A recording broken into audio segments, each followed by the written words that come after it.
This week's exquisite lawn care coach of the week is Ryan Pierce of the Tigers. Ryan is a longtime coach in our league, a veteran coach. Let me tell you the reason why I am so impressed with Ryan. I don't know that I've ever heard him argue a call with the officials. He is level headed, he is good natured, he does a fantastic job with the kids. He had this week an opportunity to take down the number one seed and almost did it. He almost pulled it off. But just the character that he shows week after week, he's the kind of example that we love from our coaches. Man, just a great guy all the way around. Ryan, thank you for your commitment to our league. You are our coach of the week. This week's Lionheart Children's Academy Player of the Week goes to Mr. John Hill of the Kindergarten Mavs team. John has shown steady improvement on defense all season, and this week his hustle is what really stood out. He scored a basket and came up with an important steal, but what impressed the coaches the most was his attitude. John is a great listener, a true team player, and consistently looks to pass the ball and help his teammates succeed. John, great job. As a kindergartner, you wanting your teammates to succeed is a home run. So great job. You are this week's Player of the Week, sponsored by Lionheart Children's Academy.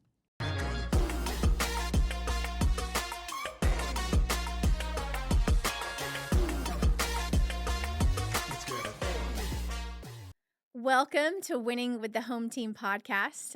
My name's Katrina, and today we have a special guest. She is a dear friend of mine. She's probably the wisest friend of mine. And we have Miss Rynthia Clements. Hi, Rynthia. Hi, Katrina. That took me back a little bit. I've got to tell you, thank you. That's high praise. Oh, well, it's truthful, Thank for you. sure, 100%. Wow. So Rynthia and I work in the same building. Rynthia she's the director of Excel Learning, and I'll let her speak to what Excel is in a minute. But that's housed at the LC on the campus of Lake Church. Rynthia has been in the education system for 35 years. That's amazing. That's a long time. That's amazing. So Rynthia, I'll let you explain where those 35 years are accounted for and where you are currently. Okay. I started out, we graduated from Texas Wesleyan University, and I started out at Eastern Hills High School in Fort Worth. I taught the juvenile offenders there. And how old were you at the time? How old was I? I was 30. Okay. I was 30. And, when you get out of college, and of course, I was married, and the kids were 4 and 5, Uh-huh. and I had gone back to school when they were 2 and 3. So I felt like I could do anything. Yeah. I felt like I could do Yeah. anything. So when that job landed and they said, okay, and by the way, this is for juvenile offenders, it's for kids who have had a felony conviction, I thought, bring it. I'm the one, I can Yeah. do this. And so I spent 1 year there, 1 year. And while I could do it, I realized that may not be where my greatest strengths Yeah.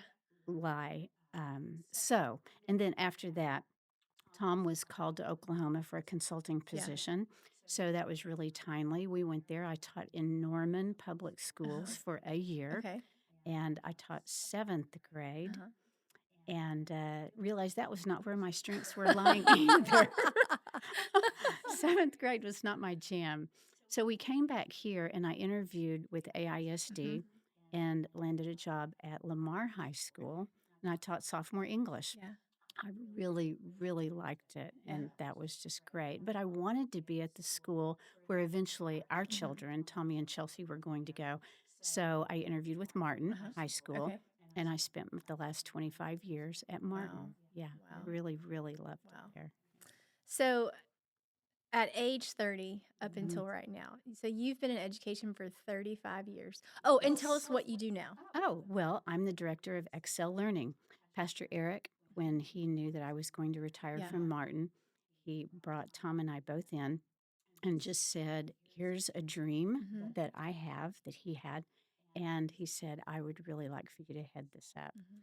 So that took all of my strengths, Mhm. my education experience, and I love entrepreneurship. Mhm. I love starting businesses, and I had a couple of businesses that I was running on the side. So I just thought, wow, what a great challenge and what a great fit. Yeah. So Excel Learning started out primarily as tutoring, Right. and then we opened a small business in 2020. Yeah. At the heat of the pandemic. Yes, Yeah. at the height of Yep. the pandemic. Yeah. And we realized real quickly we needed to do some shifts, Mhm. So when the whole world shut down and school was not going to be back in Yeah. session that fall, we decided let's just open up and let's bring the kids here with their laptops. Yeah. And I had a number of awesome educators who had just recently retired too. And I called them and they said, yes, can we just teach? Yeah. I said, that's exactly what we're going to do. We're Yeah. going to teach. So kids came here, and I think we had about 20, 21 Yeah. kids Yeah. whose I remember parents that. had to Mhm. work. Yep. Yeah. And the kids came Yes. here, and we had second grade all the way up to sixth grade. Yeah. And that was great. Wow. And then we've also done several more shifts. Right. Kids went back to school. So not only do we do tutoring, but we also partner with the Texas Academy of Faith and Arts, Uh-huh. TAFA. Yeah. And we started out with 3 classes. Mhm. This next school year, 26-27, we will have 26 classes. And they range from core classes all the way to a fun with fitness. Yeah. We're going to have a ceramics type class. Yeah. We opened up the wood shop for a Yeah. class. Um, we just have lots of great things. And then we do some evening Yeah. fun classes Mhm. too, like clay earrings. Mhm. We do stationery making. Whenever somebody calls and says, hey, can we do this here? Do you all do this? We say, yeah, we do. Yeah. Because here at Lake Church and then in the Southwest Arlington community, we have so many resources Yeah. and we can find a qualified teacher Mhm. who wants to come over and teach whatever somebody Yeah. wants to learn. I love it. Yeah. Man. So it's great. So you have a plethora of experience. Mm. I'm sure that you've been asked this question before, but in your 35 years of education, what has been some of the biggest changes that you've seen or shifts? Technology. 100%. I think technology has. Okay. So when I started out, it was pen and paper. Yeah. We recorded grades in a grade book. Right. And then when we did the transition over to computers, that was a big jump. And then all the kids had textbooks, Yeah. and they would put the textbooks in the lockers and go and do the class changes and get what they needed from one class to and fit away from the other class. And then when they started carrying their own computers Mhm. or laptops with them, so technology in the classroom. And then when the phones came Mhm. about, that if I had a major challenge in the educational process, it was It phones. was the phone. Yeah. It was trying to compete with for a kid's attention Yeah. with a phone. Yeah. You You can't. can't do it. Mm-mm. No, it's so strong. Wow. So Mm. I'm a massive proponent of them putting away those phones during the school day. Yeah. I think that was probably the greatest educational change that Mhm. they've made in the last 20 Yeah. years.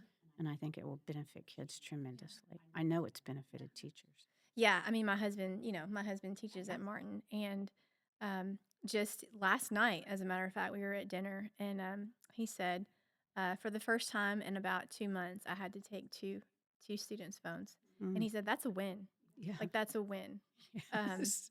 and he said, and they didn't fight it. I mean, Mm, they understood. no. Um, and he would say too that that's probably the biggest factor in a kid's education. Hmm. Not the biggest factor, but one of the biggest Hmm. factor is the cell phone for Hmm. sure. Such a distraction. Yeah. Because it's not just a kid sitting next to another kid that distracts them. It's not just a cute guy in the room or a beautiful Yeah. girl in the room. It is everyone that kid knows Mhm. It is their entire community. It is the world Literally. because they've got the world right there in their Yeah. hands. Yeah. And if you're trying to teach Hamlet and they're looking at what their friends are doing and what their friends are planning, Who cares about Hamlet? who Yeah. cares? Yeah, for sure. Yeah. Man. Who cares? So, after 35 years, Mhm. I'm sure that you have dealt with, obviously a ton of students, as well as parents. Mm. If you were to talk to a parent right now, what would be some of the most important things that you would say to a parent? Mm. And is it different based on what, elementary, junior high, and high school? Would they be different? Not too different. Not too different. My own children are your age. This is the only time you'll ever hear me say that, okay? No, I already know Because it. I know you know. I've met your daughter, yeah. We don't talk Yeah, about it, no. though. We don't talk about it because I think that I'm your age, you know? I just when I say "we," I think that we're talking about, a group of 40-year-olds that I am very you really shouldn't laugh that hard at that, okay? But that I'm very much a part of. You are. Um, You're young at heart. I'm young at heart and I'm young in my mind. 100%. Okay, in my Yeah. mind. Okay, so back to these are things that I've told my own kids, Okay. that I've told my son Tommy Okay. and my daughter-in-law Ryan, my son-in-law Cody, and my daughter Chelsea. I've said, first of all, let your kids struggle. Let them struggle. And if they have a problem, you know, whether it's an academic problem, if it's a problem with a friend, encourage them to work it out first. Give them, equip them, okay? Let them know how to do that. And that's done all along. You know, starting when they're 2 years old, you teach them share and how to talk to people and how to respond to people, but continue to tell them those things. If they have a teacher and they just say, I can't talk to her, I can't talk to him, I can't go in and talk to him, role play that with them. Yeah. Help them just say, okay, I'm going to be you. You're going to be Mr. Jones. Okay.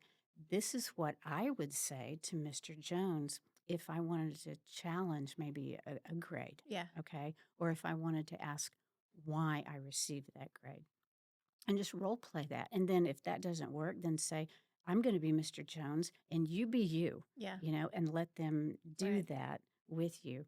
But I'd say let them struggle. Let them struggle. Let them figure things out for themselves.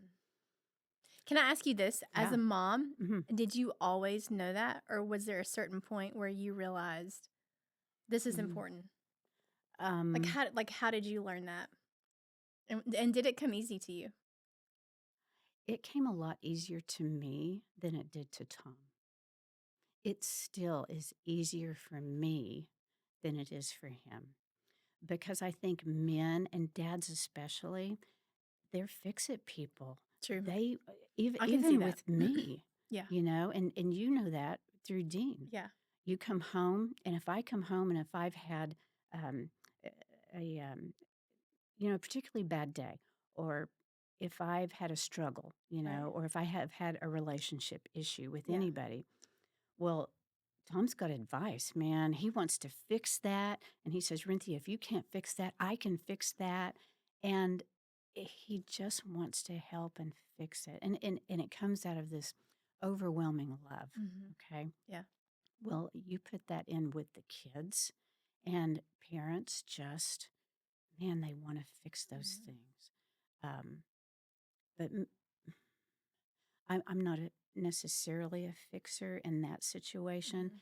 And I always had the idea as a parent, I'm here to work myself out of a job. And I knew that if I was going to run in and fix everything when the kids were 6, I was going to be fixing it when they were 16. I was going to be fixing it when they were 26. And I thought either you got to work yourself out of a job or you better get really comfortable fixing every little thing. So I realized real quickly that's their role. That's their role. But they needed help. Kids really need help with figuring that stuff out. So I think, I mean, if I'm honest, yeah, I think that that's something that I probably struggle with, not necessarily from the standpoint of a friendship or, anything to do with school, but like, take for instance, um, I do see a lot of times when Dean does do for Taya entirely too much, right?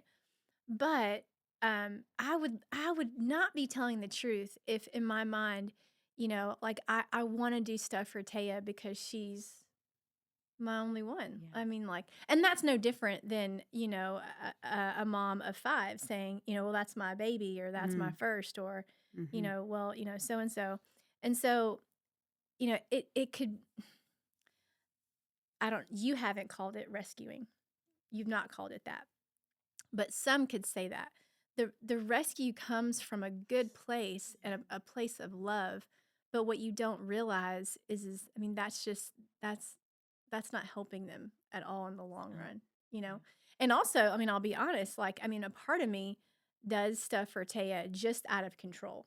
I just gotta get these things done. Mhm. Like, if I ask her, it's gonna take her 30 minutes to do, and I'm gonna be right there with her anyway, so let me just do it right now, you And know? you're gonna have to redo it most of the Yes, time. yes, Yeah, yeah, but, I yeah. mean, that takes away from the learning Mm, experience, that right, she has, and so, right.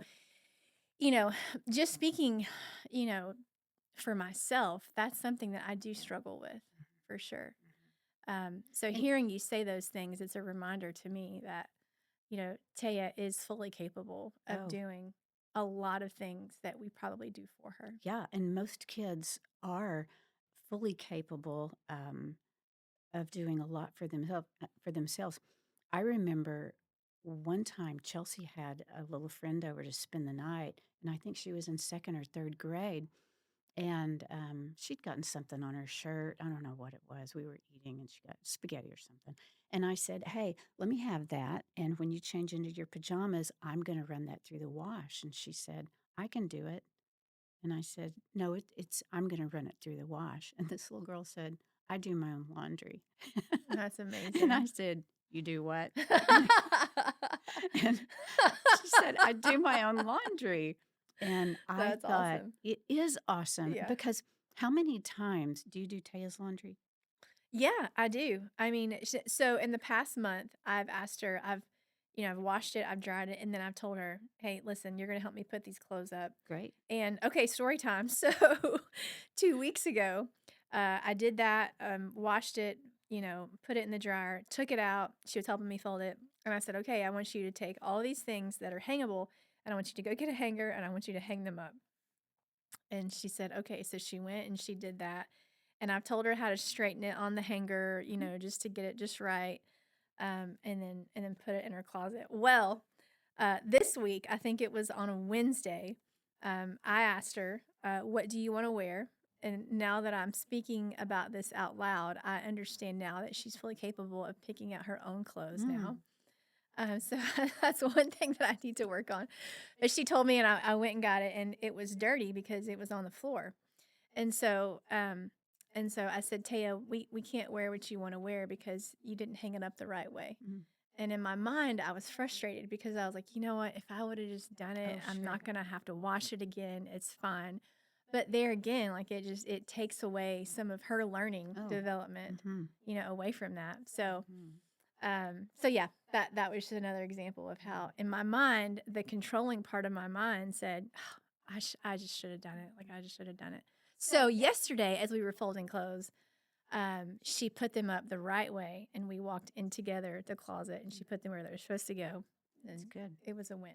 We learn a lot through those pain points. And she probably, sometimes I don't know if you ever think about, I really want to wear this today. Yeah, And if she had formulated that thought in her mind and she wakes up thinking, I'm wearing this, and then you can't wear that because you yeah, didn't do it right. mhm, Or maybe you didn't put it in the laundry. yeah, So, anyway, say all that to say yeah, kids can do so much more than maybe what we expect of them. mhm, So that was a great lesson to me. I'd like to say that I learned all these lessons just on my own, but through experiences like that and what other parents have their children doing, yeah, you realize, oh my gosh, my 3rd grader really can do her own laundry. right, Well, yeah, she can. yeah, Yeah. And instead of the freaking out saying, my mom didn't wash my favorite shirt, Yeah. I can say, who didn't wash their Who favorite didn't? shirt? Yeah.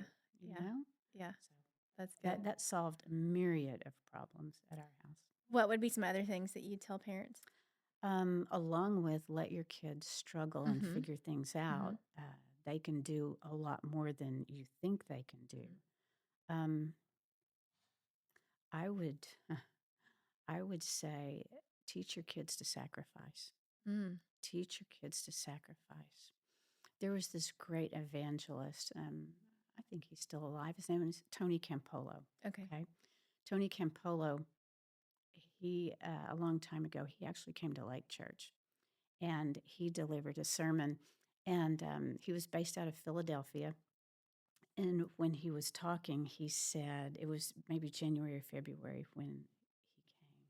And he said, my kids really didn't get a Christmas present this year. And there was this deep, all across the congregation. And he said, well, let me explain. He said, we run an orphanage in Haiti. He said, we were going to go to Haiti over Christmas.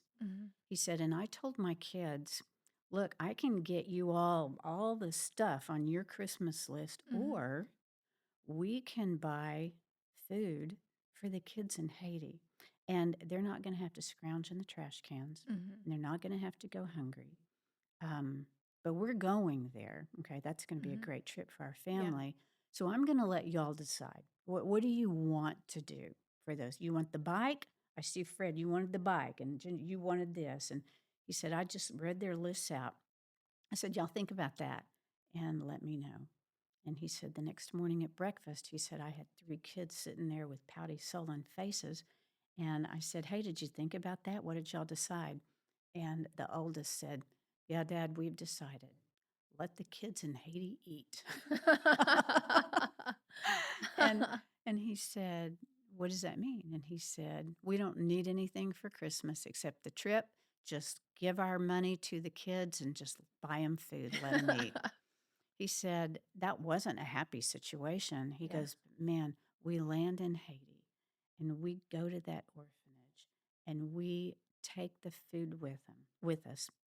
And then we go into the markets and we buy. He said, those kids ate fruit that maybe they'd never had before. They had full stomachs when they went to bed that night. And he said, our kids said when they got home, he said, Dad, if we never have to have another Christmas present again, let us come back next year. Yeah. Because we want to see the kids. We want to do, and our kids don't struggle like that. Yeah, I would say that flies in the face of the current belief that we just want to give more to our Yeah. kids than we have. Oh, yeah. I've heard that a lot. Oh, boy. I didn't have much as a kid growing up, so Right. I just want to make sure that My kids they have everything that I didn't. everything they need and most everything they want. Yeah. And when we walk around with that mindset, essentially, how are we hurting our children? Oh, the expectation. Mm. The expectation that they are so entitled to everything.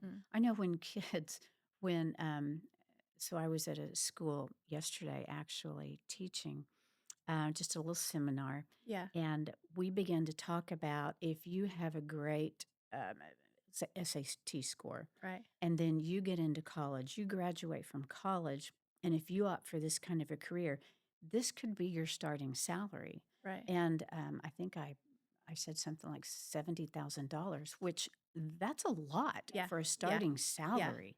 And How did they hear that?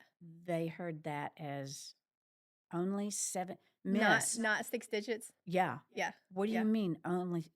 Like when I graduate from college, I'm only going to be making $70,000. And I said, that's a lot of money, y'all. That's a ton of money. That's twice what I started. Yeah. Well, then that conversation went nowhere. But it's just this entitlement of if my parents always gave me everything I needed and most everything I wanted, why can't the world do that? Yeah. And we take away the struggle. We take away them earning it.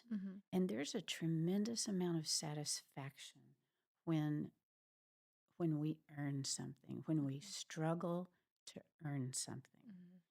And I think it does do kids a Yeah, disservice I would agree. when we take that away from them. Yeah, You know? yeah. And with our kids, we said we will pay for your college education. Mhm. Okay, but we're giving you 4 years. 4 years, baby. 4 years. Mhm. You figure that out. Mhm. And if you fail a class or you drop a class, you owe us that back. Mhm. But rather than this blank check, Mm. and we probably did more wrong than we did right, Mm. you know. Yeah, sure. Yeah. But Mm. I think that was one thing that we did right, you know, Good. Yeah. holding them accountable Yeah. for the failures, Yeah. you know, not being angry at the failures because we really learn more through our failures, I think, than we do Right. our successes. But just holding them accountable, Yeah. letting them struggle a little bit, Yeah. figuring it out for themselves. Right. Yeah. If there's a parent listening, um, and Rynthia, you've been in education for 35 years. What are some things as a teacher and as an educator and tutor, what are some things that you would tell parents about teachers? Mm, Like if there's some understanding that if there's a bridge that you can make between parents and teachers, what would that bridge be? I'm so glad you asked that. Um, I wish that I had known this when I was still in college. I had gone back to school when my own kids were in first and second grade. And gosh, I wish I had known this. It's interesting because I wrote a blog for Excel Learning, and it's on our blog page as a little drop down. And I polled teachers and I asked them if you could tell parents something. And so I entitled it what every teacher knows and what every parent should. Mm. And I began to ask teachers, what do you want parents to know? What do you wish parents knew? And the answers were terrific. First of all, they began to talk about communication. Mm. And at the secondary level, let your let your child communicate with the teacher. Mhm. Teach your child to communicate. If they need to send an email, if they need to go in and talk to them, it goes back to what we said earlier. Teach your child how to do that.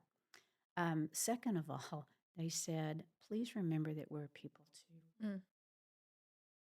Remember that we're people too. When I hear that, I think um, that parents are not being kind and considerate. Yeah, Is that what you mean? I do. Okay. And Dean can Yeah. probably attest to this, but even in the business world, a lot of times we sit in an office or in a cubicle and we sit behind a computer or in front of a computer behind a wall and we fire off Mm. an Mhm. email when Yeah. we're really angry and frustrated. Mhm.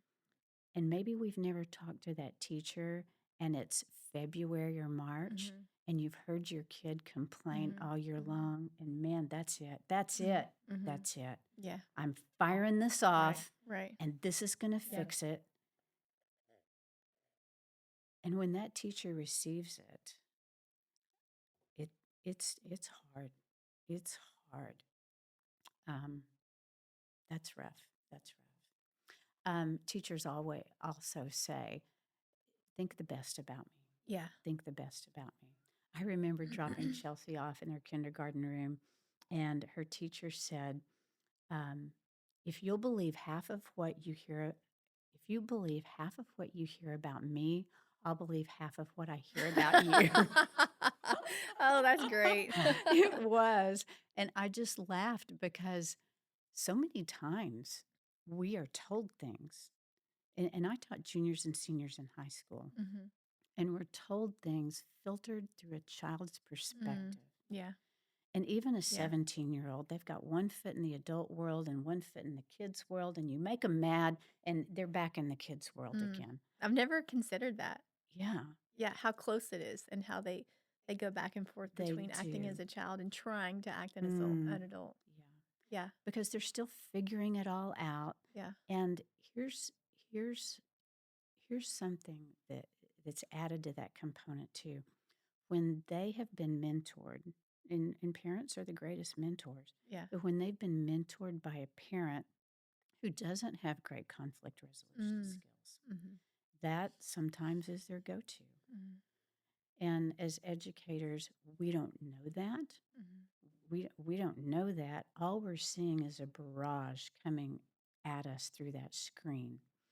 And then it's going through the proper channels. You Mm-hmm. know, I remember I remember several times my own kids and even the grandkids. We have 7 grandchildren. Even the grandkids will have a difficulty with the teacher occasionally. And you've got to go through the proper channels. You need to talk to the teacher first. Mm-hmm. And then if that doesn't work, I would always say, well, let's meet with them. Mm-hmm. Let's meet together. And you schedule that. You don't jump to the superintendent. Ooh. Mm. Do people do that? They do. Wow, that sounds like a massive jump. Yeah. And it's jumping to a massive conclusion, Mm-hmm. that that's going to fix it. Mm-hmm. And it doesn't. Yeah. It doesn't. It never makes anything Yeah. better. Yeah. You don't jump to the principal first. Mm-hmm. You start with the teacher. Mm-hmm. And you try to work that out, and then if that doesn't work, it's like a biblical perspective here. Mm-hmm. And then you let's go to the counselor. Yeah. Let's get the counselor involved. Well, then let's get the VP, the vice Mm-hmm. principal, Mm-hmm. involved. And if you have to get to the principal level, Mm-hmm. do that Yeah. for sure. I mean, if you think that all these other people have not satisfied the case the way it needs to be, um, but do that. Yeah. Public education. I tell parents, because we are educational advocates at Mm-hmm. Excel Learning. Yeah. We will go into a meeting, like an ARD meeting, Uh-huh. just to remind everybody this is what the state says that your child must have. Counselors are phenomenal people, and they're very educated. But champion for your child. Mm-hmm. There, there have been times when my kids would say, this was not right. I didn't deserve this. They did not see this the way it really was. And I'll tell them to work it out. But then when I think there really is something, I'll get involved in that, Right. you know. But I think that it's important for us to champion for our children. Mm-hmm. 95% of all educators I've ever worked with, they are there because they love those kids. Yeah. And not for the 6-digit income. Exactly. That doesn't exist. That doesn't exist. Only if you work 2 jobs. Yeah, Or exactly. 3. Yeah, I've not seen very many times when if a kid came to a teacher or went to a teacher, and then if a parent needed to get involved, that a lot of times it's a misunderstanding. Right. It's it's just we weren't just seeing the same thing. They're both on the same team. Yeah. They just didn't see it the way one another saw Right. it. Yeah. That's good. Mm. As an educator for 35 years, what did you enjoy most about your job? I loved working with the kids. Mm. Every teacher I've ever known will say, if I could just teach. So let's unpack that for a second. So, because I'm married to Yes, you are. to a teacher. So when you say that, when you say teachers just want to teach the kids, Mm. um, one who doesn't know education would say, "Well, of course that's your job." Mm-hmm. But when you say that, what do you mean? What other things are teachers having to do that maybe the typical parent has no idea? Mm. It is such a far reaching profession. Mm. It is a profession that encompasses so many responsibilities. A classroom teacher has to be a testing coordinator, they have to be a testing administrator, they have to be a counselor. They're often called upon to be the primary nurse, the first Mhm. point of Mhm. contact. Mhm. They have to be an excellent communicator. Mhm. They have to have um, incredible conflict resolution Mhm. skills. Mhm. And then that's just in the classroom. Mhm. And when teachers sign up to be a teacher, they know all of that. Yeah. oftentimes what they don't know is they're going to have to, how do we say this politely? They're going to have to be administrators of bureaucracy. Can you unpack that? Yeah. What do you mean by that? Um, a lot of a lot of district professionals, people maybe who haven't been in a classroom in 5 to 10 years, when they require something, a lot of times things sound really good on paper. And I'm going to take you back, and you may have experienced this in elementary school, but you grew up in North Carolina. Yeah. Did you all ever have classrooms without walls? Not that I can remember. Oh, good. Here, here, I know our daughter went into third grade, and they called it open concept classroom. Okay. And administrators just thought, oh my goodness, that sounds like such a fantastic idea. Let's let the children be free. Let's tear down the walls. We'll put up small bookcases, and they'll be able to see their friends in the other class. And Are you they'll be serious? I am. I am. Does that sound like a great idea? No. On paper, when you read about it and read the research about it, it sounded kind of freeing. It sounded very 1960s, you know? I'm okay, you're okay, let's all just be okay together.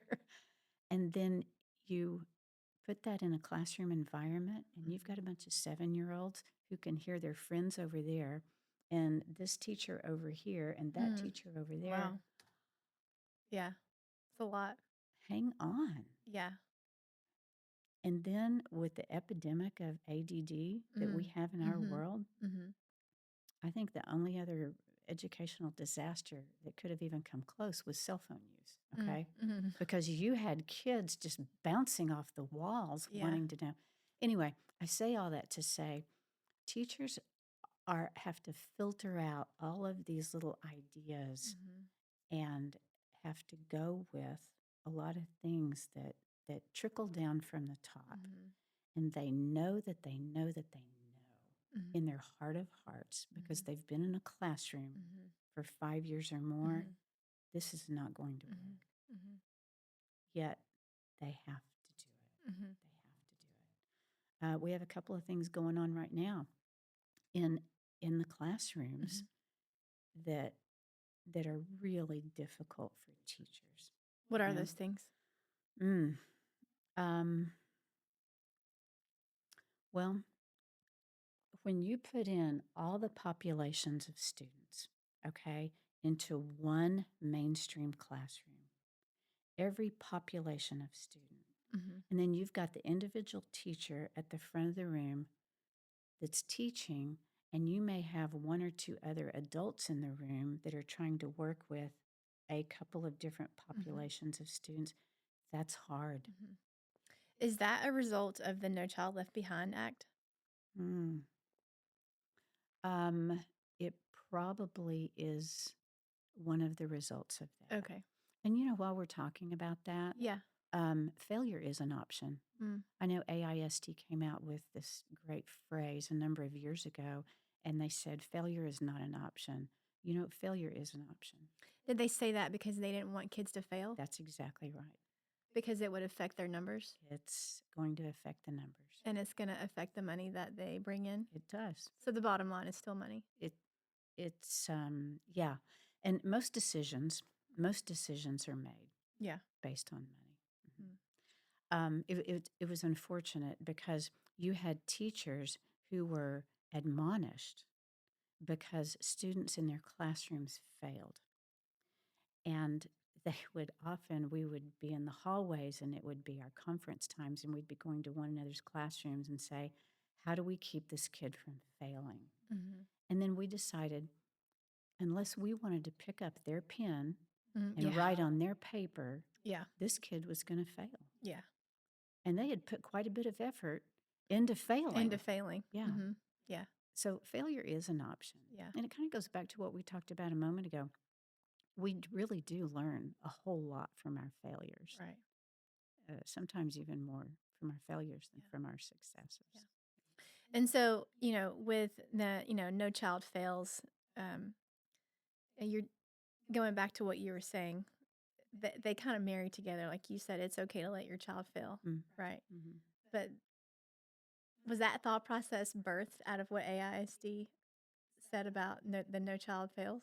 Or was that always your personal philosophy? It certainly was birthed from that, but I think even more it was birthed from the experiences we had with our own kids. Yeah, got it. Because what we realized when we did let them struggle, Mm-hmm. or maybe if we didn't allow the struggle, but the struggle was beyond even our control. Mm-hmm. Um, and we all put ourselves into situations, Mm-hmm. and sometimes people can rescue us from those situations, and Mm-hmm. sometimes they can't. Mm-hmm. What Tom and I realized early on was it is so much better for a kid to fail when they're 13 or 14 or 15 while they're under our roof, Yeah. while we are there to Right. provide a supportive environment, Yeah. while we're there to say, hey, this is a bruise. This is not Right. a tattoo. Right. Okay. Yeah. Let's pick it up. Let's move forward. That's good. What did we learn? And let's take that into the next experience. Yeah. Because we're all going to fail. And we really wanted our kids to do that at 15 rather than 35. Right. Yeah. So That's good. that was Man, I have so many more questions. Maybe the question that I'll end with is this. You mentioned ADD Mm. and how ADD may be one of the largest factors in education that was behind the phone usage, is what you said, right? Mm. Can you talk a little bit more about ADD or ADHD? Have you seen in your 35 years, have you seen an increase in kids struggling with ADD, or is it something that has always been there? I think, okay, so I have a personal philosophy.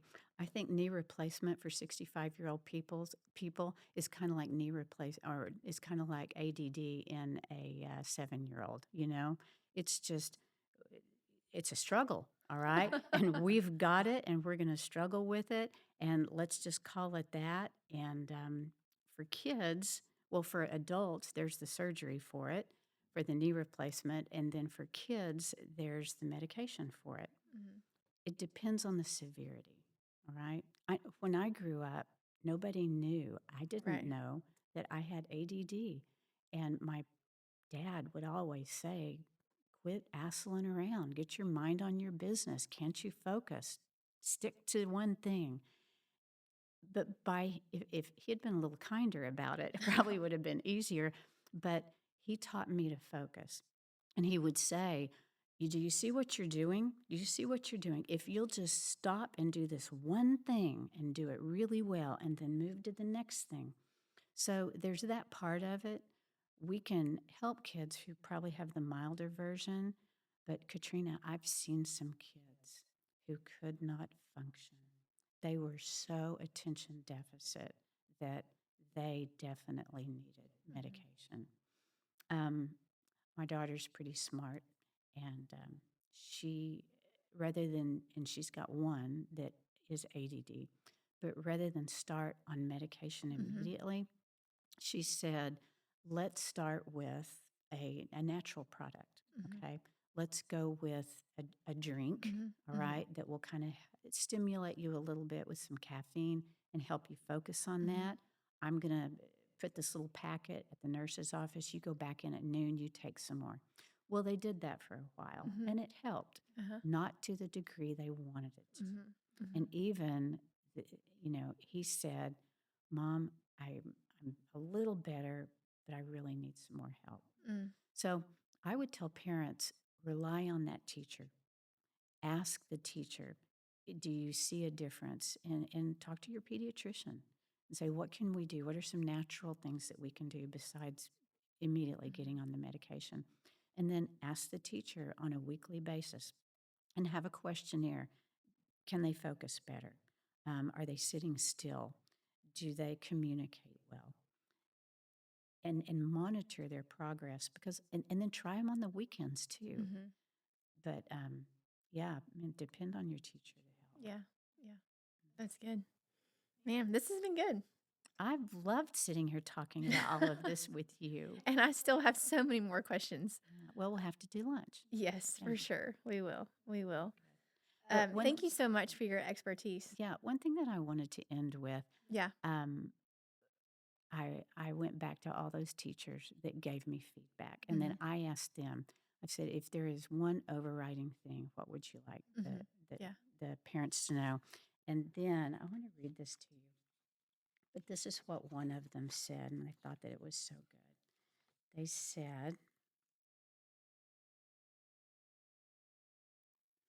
said, you know those lockdown drills we have?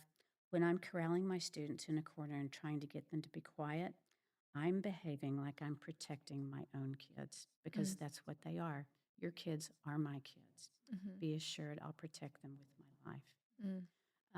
Those are the kinds of people that I worked with. Yeah. When I worked at Martin High School and many of the other schools, that the teachers that would have put themselves in front of those kids. Yeah. Because they loved them. Yeah. That's good. Well, again, thank you. Well, thank you. You're a wealth of information and wisdom. I appreciate that. And thanks for listening. Again, this is Rynthia Clements. Go check out her website. What's your website, the Excel website? www.excellearning.academy. Yep. And they can go there for... Oh, my goodness, for tutoring. Yeah. For we've got blog, all kinds of different blog articles on there. My email address is on there as well as the phone number. If a student needs tutoring, we would love to talk with you about that. Yeah. All right. Thanks for listening, guys. We'll catch you next time. Man, thanks so much for listening. If you enjoyed hearing us ramble about youth sports or other strangely interesting sports topics related to families, please go and like and subscribe to the show so that you can get regular updates when a new podcast is released. We'd also love to connect with you. Head on over to our socials. We're on Facebook, Instagram, and YouTube. We're under LC Sports and Recreation. And if you're new to our podcast, go check out some of our previous episodes on YouTube, Apple Podcasts, Spotify. There's some good stuff on there. And pay attention because these come out pretty quickly, weekly, as a matter of fact. And you're going to learn a lot about what we have to say with regards to our league and how to win with the home team.